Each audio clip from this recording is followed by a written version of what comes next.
बिस्मिल्लाहिर्रहमानिर्रहीम। हमारे पास पहला ट्यूटोरियल है आज के सेशन में एक्सप्रेस ट्राइब्यून का regionalism when god of alternative world order. Doctor Mohammad Ali Ehsan ने लिखा है। ये राइटर ने जो बेसिक चीज़ें इसमें डिस्कस की हैं वो रशियन प्रेसिडेंट का अभी जो रिसेंट चाइना का विजिट है उसको डिस्कस किया राइटर ने। इसके अलावा रशिया और चाइना की जो बढ़ती हुई डिप्लोमेटिक स्ट्रेटेजिक और इकोनॉमिक और मिलिट्री क्लोजनेस है उसको डिस्कस किया है। इसके अलावा यूएस हेजीमनी को ये किस तरह से चैलेंज कर रहे हैं रशिया और चाइना, और ईरान और नॉर्थ कोरिया को के साथ इनका क्या स्टांस है, उनके बारे में इनका क्या रवैया है, किस तरह उनको सपोर्ट कर रहे हैं, ये राइटर ने डिस्कस किया है। और इन द एंड डिस्कस किया है कि जो पाकिस्तान है उसको इससे क्या लेसन मिलते हैं, और इसको आप जो है वो आप रिलेट कर सकते हो सीएसएस में अपने इंग्लिश ऐसे के साथ रिलेट कर सकते हो। इसके अलावा इंटरनेशनल रिलेशन के साथ, पॉलिटिकल साइंस के साथ आप इसको रिलेट कर सकते हो। दूसरा एडिटोरियल हमारे पास है गुड गवर्नेंस। एजाज अहमद चौधरी ने लिखा है। पाकिस्तान के फॉर्मर फॉरेन सेक्रेटरी रह चुके हैं, तो ये बेसिकली है पाकिस्तान डान का एडिटोरियल है ये, और इसमें पाकिस्तान के गवर्नेंस सिस्टम के फेलियर की वजूहत जो हैं वो राइटर ने बयान की हैं। इसके अलावा अवामी नुमाइंदों की करप्शन की बात की है कि वो करप्शन क्यों करते हैं, उनके वो किस तरह से इसको लेजिटिमाइज करते हैं करप्शन करने को। दूसरी कंट्री के साथ पाकिस्तान के जो है सिस्टम को, पाकिस्तान के गवर्नेंस सिस्टम को कंपैरिजन किया है, और फाइनली बताया कि कौन सी रिफॉर्म्स जो हैं वो हम कर सकते हैं ताकि जो हम जिस सूरत हाल है गवर्नेंस क्राइसिस हम इससे किस तरह निकल सकते हैं, निकलने के लिए जो रिफॉर्म्स हमारे लिए मुमकिन है अभी रिसेंटली, उनको राइटर ने यहाँ पे डिस्कस किया है। इसको आप पाकिस्तान अफेयर्स के साथ रिलेट कर सकते हो, इसके अलावा इंग्लिश ऐसे के साथ भी रिलेट कर सकते हो।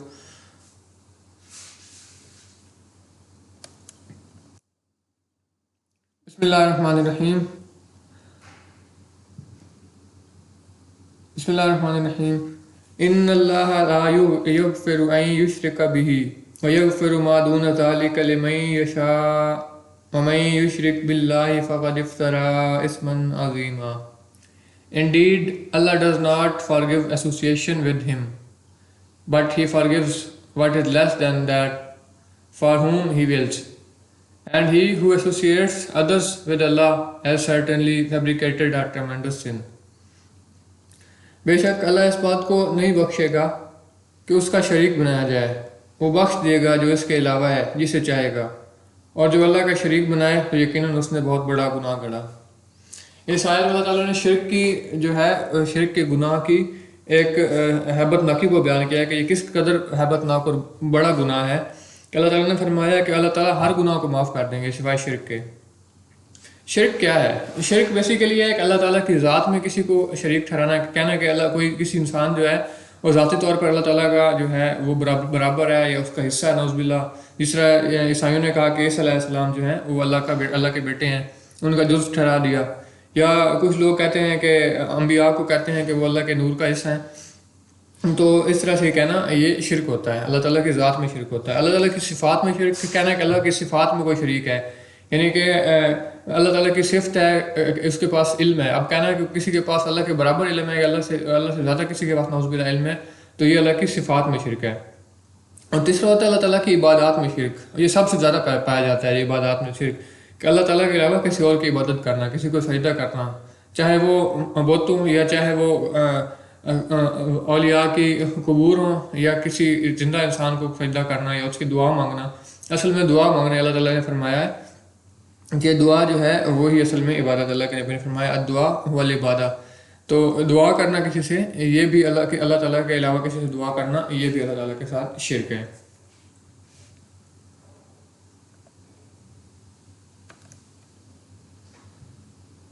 पहले हमारे पास एडिटोरियल शुरू करते हैं उससे।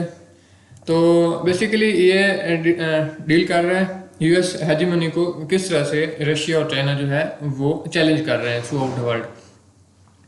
तो इसमें जो बेसिक चीज़ें डिस्कस की हैं वो पुतिन का विजिट है चाइना का, रशिया जो है किस तरह से चाइना की सपोर्ट कर रहा है, और ईरान को किस तरह के दोनों कंट्रीज मिलकर सपोर्ट कर रहे हैं, नॉर्थ कोरिया को किस तरह सपोर्ट कर रहे हैं, और पाकिस्तान को सारी सूरत हाल से क्या सबक मिलते हैं, क्या लेसन मिलते हैं। रिसेंटली 16 मई को प्रेसिडेंट व्लादिमीर पुतिन ने चाइना का दौरा किया, और ये उनका अभी जो 5th टर्म जो है एज ए प्रेसिडेंट संभालने के बाद पहला विजिट था चाइना का। तो दोनों कंट्रीज के दरमियान एक फ्रेंडली रिलेशन है जो पूरी दुनिया के लिए, इनके लिए तो फ़ायदेमंद है लेकिन पूरी दुनिया के लिए भी बहुत ज़्यादा बेनिफिशियल है। चाइना जो है वो यूएस को रिप्लेस करने के बारे में अपने प्रोग्राम बना रहा है एज ए हेजिमोन, कि जो यूएस जो throughout the world global hegemon बना हुआ उसको चाइना जो है रिप्लेस करना चाह रहा है। और रशिया जो है वो इसके साथ खड़ा हुआ है इसमें, और दोनों कंट्रीज मिलके एक जो कंसेप्ट है पीस और सिक्योरिटी का उसको रिडिफाइन कर रहे हैं। रशिया यूएस की जो हेजिमनी को सबसे बड़ी चीज़ जिसने चैलेंज किया है और इसकी क्रेडिबिलिटी को जो है वो ख़त्म करने की वजह बना है वो इसराइल की सपोर्ट है गजा वार में। तो अब उसके बाद से अभी जो चाइना और रशिया हैं वो ज़्यादा कन्विंसिंग फील होते हैं यूएस की निस्बत, क्योंकि यूएस अपना जो है क्रेडिबिलिटी वो खो चुका है, अपना जो मौक़िफ़ था वो ऑलमोस्ट वो खो चुका है। तो जो यूएस और रशिया और चाइना है वो अपनी अचीवमेंट्स की वजह से ये शो कर रहे हैं कि यूएस जो है वो ग्रेजुअली उनके लिए स्पेस जो है वो क्रिएट कर रहा है ग्लोबल जो है सिनेरियो में, ग्लोबल जो एक हम कह सकते हैं हेजिमनी में वो अपनी स्पेस छोड़ के चाइना और यूएस को रशिया और यूएस को वो जो है स्पेस प्रोवाइड कर रहे हैं। अब सीरिया की बात करें तो ईरान रशिया यूएस और इसराइल की चाहने के बावजूद वहाँ पे वो रजीम चेंज नहीं करवा सके, और रशिया और ईरान ने वहाँ पे जो बशार अल असद की जो गवर्नमेंट उसको सपोर्ट किया और उसको जो है पावर में रखा, बावजूद इसके कि ना इसराइल इसको चाहता था कि और ना ही यूएस चाहता था। तो ये उनके लिए एक बहुत बड़ी सक्सेस थी इसके लिए रशिया और ईरान के लिए। ईरान को सपोर्ट कर रहे हैं इसके बावजूद कि इस पर सैंक्शंस लगी हुई हैं और ये सैंक्शंस को जो है वो अपने लिए रुकावट बनने नहीं दे रहे सारे काम में। ईरान को ये शील्ड कर रहे हैं, उसकी इकॉनमी को बेहतर बनाने के लिए इसके साथ काम कर रहे हैं। चाइना जो है वो ईरान का जो है सबसे बड़ा ऑयल एक्सपोर्टर बन गया है।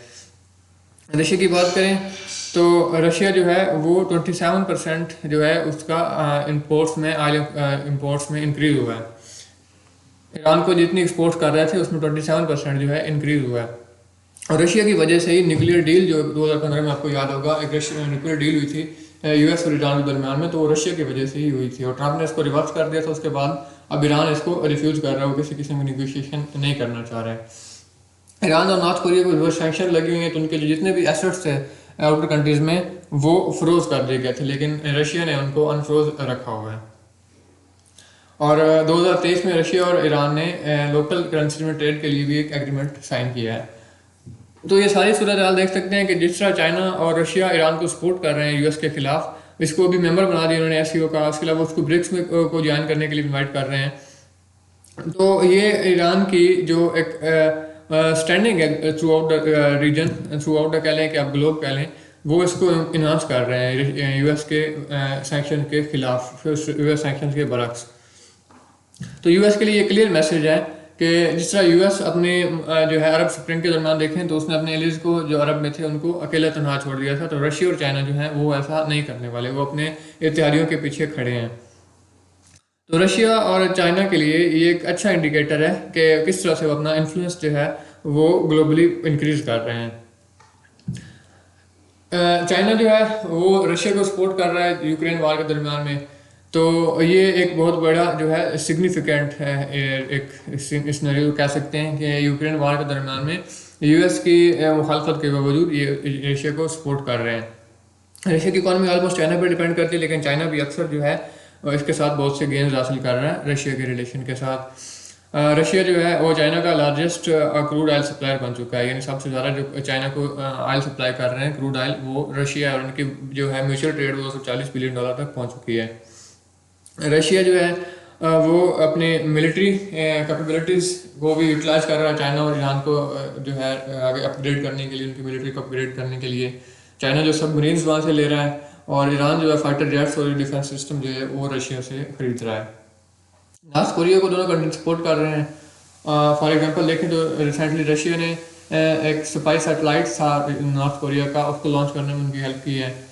चाइना के लिए नॉर्थ कोरिया बहुत ज़्यादा इंपॉर्टेंट है, उनकी बायोलेटरल इसी वजह से उनके बायोलेटरल डिफेंस और स्ट्रेटेजिक पार्टनरशिप जो है वो काफ़ी ज़्यादा है, क्योंकि इनके बॉर्डर्स जो हैं आपस में मिलते हैं। नॉर्थ कोरिया की इकॉनमी तकरीबन 80% इसकी ट्रेड जो है वो चाइना के साथ हो रही है। नॉर्थ कोरिया की इकोनॉमी वो डायरेक्टली चाइना पे डिपेंडेंट है। चाइना इसको इतना वैल्यू क्यों देता है, क्योंकि ये एक वेस्टर्न इन्फ्लुएंस के खिलाफ इनके लिए एक बफर जोन के तौर पे काम कर रहा है। अगर ऐसा नहीं होगा तो ये, अगर फर्ज करें ये नॉर्थ कोरिया जो है अमेरिका का एली बन जाता है, इत्तेहादी बन जाता, तो अमेरिकन फोर्सेज जो है डायरेक्ट चाइना के बॉर्डर तक पहुंच सकती थी। तो इस वजह से चाइना जो है वो नॉर्थ कोरिया को सपोर्ट करता है ताकि वो रशिया के यूएस के खिलाफ एक बफर जोन बना रहे।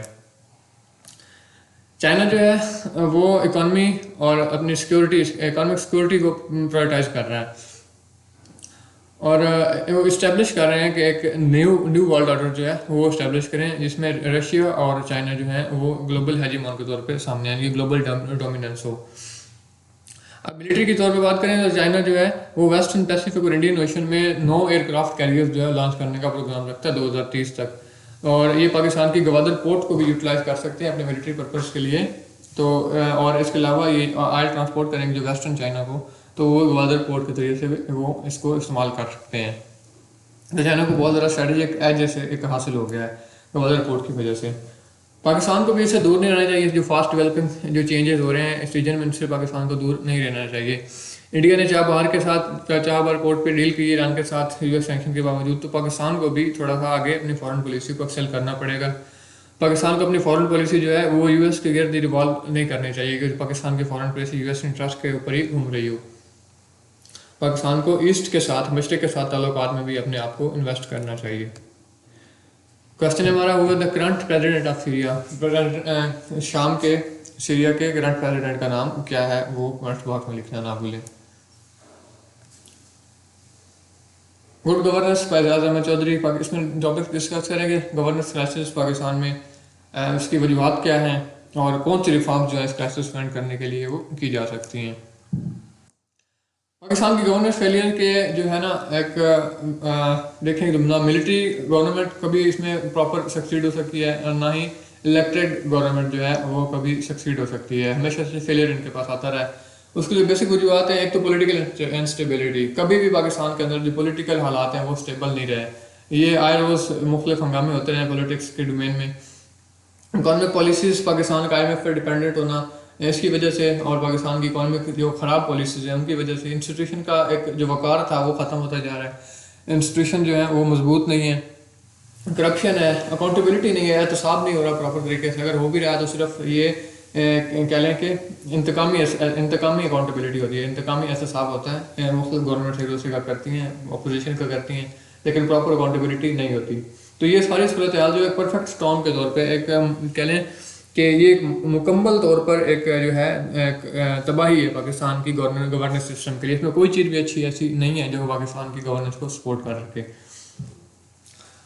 करप्शन, अकाउंटेबिलिटी का ना होना, रिसोर्सेज का मिसमैनेजमेंट किया जाना। रिसोर्सेज पाकिस्तान के पास बहुत ज़्यादा, लेकिन इनको मैनेज प्रॉपरली नहीं किया जा सकता, और इनको मैनेज किया भी जाता है तो करप्शन के ज़रिए से कि जो निचले लेवल तक कुछ पहुँच ही नहीं पाता। इसके अलावा पाकिस्तान के ऊपर जो डेट का कर्ज चढ़ा हुआ है, बहुत ज़्यादा कर्ज है वो, और पाकिस्तान की सर्विस डिलीवरी ना होना जो है, हेल्थ में देख लें, एजुकेशन में देख लें, उसको सर्विसेज की डिलीवरी ना होना आवाम को, इसकी वजह से जो आवाम है वो गवर्नमेंट के अंदर अपना ट्रस्ट जो है वो ख़त्म कर बैठते हैं, एतमाद जो गवर्नमेंट के ऊपर वो लूज़ कर बैठते हैं। इनइक्विटेबल देखें तो पाकिस्तान के रिसोर्स डिस्ट्रीब्यूशन हम जिस तरह कह रहे थे कि अब अमीर अमीर से अमीर तर होता जा रहा है और गरीब गरीब से गरीब तर होता जा रहा है। वजह क्या है? बराबरी नहीं है। अब रिसेंटली आप देखें तो पाकिस्तान कर्ज के अंदर डूबा हुआ है। पाकिस्तान की जो टोटल फॉरेन एक्सचेंज रेवेन्यू है वो ऑलमोस्ट इतना नहीं बनता जितना पाकिस्तानियों ने दुबई के अंदर $11 बिलियन की जो जायदादें खरीद रखी हैं। और इसी तरह देखें तो पाकिस्तान की तकरीबन 40% आबादी जो है वो गुर्बत के लकीर से नीचे रह रही है, लेकिन ये लोग जो हैं एक जो अमीर से अमीर तर होते जा रहे हैं, उनकी इतनी इकॉनमी जो है वो बाहर पड़ी है, उनकी इतनी इनकम बाहर पड़ी हुई है पाकिस्तान से बाहर, जो पाकिस्तान के किसी फ़ायदे की नहीं है। तो मिलियंस लाखों लोग जो हैं, हम बता रहे हैं आपको, तकरीबन 40% लोग पाकिस्तान की आबादी के गुर्बत की लाइन से नीचे ज़िंदगी गुजार रहे हैं, पॉवर्टी लाइन से। इक्वलिटी नहीं है पाकिस्तान के अंदर, मौके नहीं है, गरीब और अमीर को प्रॉपर इक्वल मौके हासिल नहीं है, अपॉर्चुनिटीज हासिल नहीं है। और बेसिक नीड्स जो हैं, जैसे हम कह रहे थे कि एजुकेशन हो गई, हेल्थ हो गई, ये किसी को हासिल नहीं हो सकती। और ह्यूमन राइट्स आप पाकिस्तान में देखते हैं, फ्रीडम ऑफ स्पीच तकरीबन ना होने के बराबर रह चुका है। तो ह्यूमन राइट्स भी जो है वो पाकिस्तान के अंदर एक बहुत ज़्यादा उसकी सूरत हाल ख़राब से ख़राब तर हो रही है। पाकिस्तान की बेसिक वजह जो राइटर ने बताई है कि वजह क्या है गवर्नेंस फेलियर की, वो है पार्लियामेंट्री डेमोक्रेसी पाकिस्तान के अंदर होना। इसकी आप देखें तो उन्होंने राइटर ने बताया कि जो एमएनए एक बनता है तो वो अपनी जितनी भी इन्वेस्टमेंट करता है अपने इलेक्शन के ऊपर, वो इसको वापस हासिल करना चाहता है। वापस हासिल करने के चक्कर में वो क्या करता है कि करप्शन करता है। अब जो उसने फ़र्ज़ करे एक बंदे ने अपनी इसके ऊपर कैंपेन के ऊपर 1 करोड़ रुपया खर्च किया है एक एमएनए ने, तो वो अब लाजमी बात है इसको वो वापस गेन करने की कोशिश करेगा और अपने ज़ाती मफादात को वो तरजीह देगा। वो मुख्तलिफ किस्म के अब देखें तो चाहे वो गवर्नमेंट में हो तो गवर्नमेंट में हो कि वो गवर्नमेंट को अपने जो प्राइम मिनिस्टर होगा उसको ब्लैकमेल करेगा, उससे फंड लेने की कोशिश करेगा। अगर अपोजिशन में है तो फिर भी यही काम करते हैं, लेकिन थोड़ा तरीका चेंज हो जाता है कि वो डायरेक्टली गवर्नमेंट को ब्लैकमेल नहीं कर सकते, लेकिन वो अपने साथ जो एक ही सोच के जो लोग होते हैं उनके साथ उनको मिलाकर वो अपना जो है मफाद वो हासिल करते रहते हैं मुख्तलिफ तरीक़ों के ज़रिए से। इस सारी सूरत हाल में वो उनका बेसिक काम जो था वो कानून बनाना, लेजिस्लेशन करना, वो इससे जो है इसको गाफिल हो जाते हैं, इससे इसको छोड़ देते हैं। अपने इन्हीं जो फाइनेंशियल उनके मफादात होते हैं, फाइनेंशियल इंटरेस्ट होते हैं, उनके पीछे पड़े रहते हैं। ठेके लेना, मुख्तलिफ उसमें करप्शन करना, ये इनका जो है मामूल बन चुका है। प्राइम मिनिस्टर भी सारी सूरत हाल में कुछ नहीं कर सकता, वो एमएनएज का एक हॉस्टेज होता है, उनके सामने कह लें कि कठपुतली हो जाता है। और क्यों हो जाता है? क्योंकि अगर एमएनए की सपोर्ट उसको लूज हो जाएगी, एमएनए को प्रॉपर फंड नहीं देगा, तो क्या होगा, एमएनए उसके खिलाफ जो है वो वोट ऑफ नो कॉन्फिडेंस तरीके अदम एतमाद ला देंगे और उसको कुर्सी से हटा देंगे। तो इस सूरत हाल में जो प्रेसिडेंट और प्राइम मिनिस्टर होते हैं वो स्टेट इंस्टीट्यूशन, जिस तरह के आप कह रहे हैं एस्टेब्लिशमेंट, ब्यूरोक्रेसी, कह लें कि फोर्सेस हो गई, मिलिट्री हो गई, इनकी सपोर्ट हासिल करते हैं, इन पर डिपेंडेंट हो जाते हैं अपनी गवर्नमेंट को सस्टेन करने के लिए, जिसकी वजह से उनकी जो पॉलिसी है वो आज़ाद नहीं रहती, उनकी गवर्नेंस जो है वो आज़ाद नहीं रहती, वो काफ़ी हद तक डिपेंडेंट हो जाती है इस्टेब्लिशमेंट के ऊपर, और इस्टेब्लिशमेंट जब चाहती है उनको गिरा देती है। तो पाकिस्तान की गवर्नेंस में ये एक बहुत बड़ा एक डायलेमा है कि प्राइम मिनिस्टर जो है वो आज़ाद नहीं होता, ना तो वो उसको स्टेट के इदारे जो हैं उस पर वो आज़ाद होता है, स्टेट के इदारे उस पर कंट्रोल कर रहे होते हैं, और उसी तरफ जो है उसके अपने एमएनएज और दूसरे एमएनए जो होते हैं वो उसको एक किस्म का यरगमाल बनाए हुए होते हैं। अब दूसरी कंट्रीज में देखें तो जापान, इटली और नीदरलैंड की मिसालें जाती है, वहाँ पे भी ये जो है पार्लियामेंट्री सिस्टम ऑफ गवर्नमेंट है, लेकिन वहाँ की जो पार्लियामेंट्री सिस्टम ऑफ गवर्नमेंट है वहाँ पे किसी किस्म का मिलिट्री इंटरवेंशन नहीं है। वहाँ पे मिलिट्री जो उनके जो है मामलात में किसी किस्म का इंटरफेरेंस नहीं पाया जाता। गवर्नेंस सिस्टम को वो थ्रू आउट द ईयर्स आप देखें वो कई साल से वो चला रहे हैं। उनकी गवर्नेंस सिस्टम में कभी भी पाकिस्तान की तरह मिलिट्री जो है वो नहीं आई, उनके अंदर मार्शल आर्ट्स इतने नहीं लगे जितने पाकिस्तान के अंदर लग चुके हैं। अब इलेक्टोरल रिफॉर्म्स के ज़रिए से, इलेक्शन के ज़रिए से उसको सारे सिस्टम को रिफाइन कर चुके हैं, बिल्कुल साफ़ कर चुके हैं अपने सिस्टम को, और उनके इदारे जो हैं वो इंडिपेंडेंट हैं, और ना तो वो किसी को बायास्ड होते हैं, किसी के खामा में सपोर्ट कर रहे होते हैं, ना तो उनकी इस्टेब्लिशमेंट गवर्नमेंट को सपोर्ट करती है, ना ही अपोजिशन को वो जो है उनके अपोज कर रही होती है। मेरिट होता है उनके इदारों में, पाकिस्तान में देखें तो मेरिट तकरीबन ना होने के बराबर है। फोर्सेस के अलावा आलमोस्ट फ्रेंकली स्पीकिंग पाकिस्तान के किसी इदारे में आप कह सकते हो कि जो है वो मेरिट नहीं है। मेरिट की बात करें तो नौकरी लेने से लेकर प्रमोशंस तक जितना भी काम हो रहा है, जॉब लेने से लेकर प्रमोशन तक सारा कुछ जो है वो रिश्वत, नेपोटिज्म और इस तरह की सिफारिशों से काम चल रहा है, तो मेरिट ना होने के बराबर है। रिफॉर्म्स जो राइटर ने प्रपोज किए हैं वो काफ़ी इंटरेस्टिंग हैं। पहले कहते हैं कि पार्लियामेंट्री सिस्टम को जो है ना वो रिवाइज किया जाने की ज़रूरत है। पाकिस्तान के अंदर जो सूबों का साइज़ है उसको कम किया जाए और सूबों के नंबर को बढ़ाया जाए, ताकि उनके लिए जो ज़्यादा से ज़्यादा जो वसाइल हैं वो आसानी से तकसीम किए जा सकें। दूसरा काम क्या कहते हैं कि लोकल गवर्नमेंट्स जो है उनको रिसोर्स दिए जाएँ, लोकल गवर्नमेंट को फॉल किया जाए और उनको रिसोर्स दिए जाएँ, ताकि वो एमएनएज के हाथ से निकल कर एमएनएज जो अपना काम जो है उनका लेजिस्लेशन का वो उसी पे फोकस करें, और लोकल गवर्नमेंट्स जो है वो रिसोर्स को आगे तकसीम करने का काम करें। इसके अलावा एक नेशनल सिक्योरिटी काउंसिल जो बनाई जानी चाहिए, जिसको प्राइम मिनिस्टर हेड कर रहे हो और ये पूरी सूरत हाल पे नज़र रखे हुए हो। लेकिन ये सारा काम जो है, तीनों ऊपर जो काम बयान किए गए हैं, ये एक लॉन्ग टर्म मेजर्स हैं, इनको हम अभी फ़ौरन से नहीं कर सकते, इनके लिए काफ़ी लेजिस्लेशन की ज़रूरत है। जो इमीडिएटली हम काम कर सकते हैं वो ये हैं कि इलेक्टेड जो लोकल गवर्नमेंट्स हैं उनको सेटअप किया जाए, उनको फाल किया जाए, उनके जो है उनको मज़ीद जो है कह लें कि आगे से उनको जो है कह लें कि उनको मज़ीद जो है वो वसाइल भी दिए जाएँ और इख्तियारात भी दिए जाएँ, इंडस्ट्रियलाइजेशन किए जाए और जो है बिज़नेस जो है उसको SIFC जो एक प्लेटफॉर्म बनाया था प्राइम मिनिस्टर ने फॉरेन फंडिंग के लिए, फॉरेन इन्वेस्टमेंट के लिए, तो उस तक लोकल जो हमारे हैं ट्रेडर्स हैं उनको रसाई दी जाए। तो पाकिस्तान जो है उसको इकॉनमी के रूप में सेल्फ रिलायंस बनाया जाए, IMF के ऊपर डिपेंडेंस को कम से कम किया जाए और गवर्नमेंट रेट जो है वो through out the country establish की जाए, क्योंकि इसके बावजूद इसके बगैर इन्वेस्टमेंट है वो मुमकिन नहीं है। इलेक्शन कमीशन को जो है पावरफुल किया जाए ताकि एक शफाफ इंतखाबात को मुनक्किद करवाया जा सके।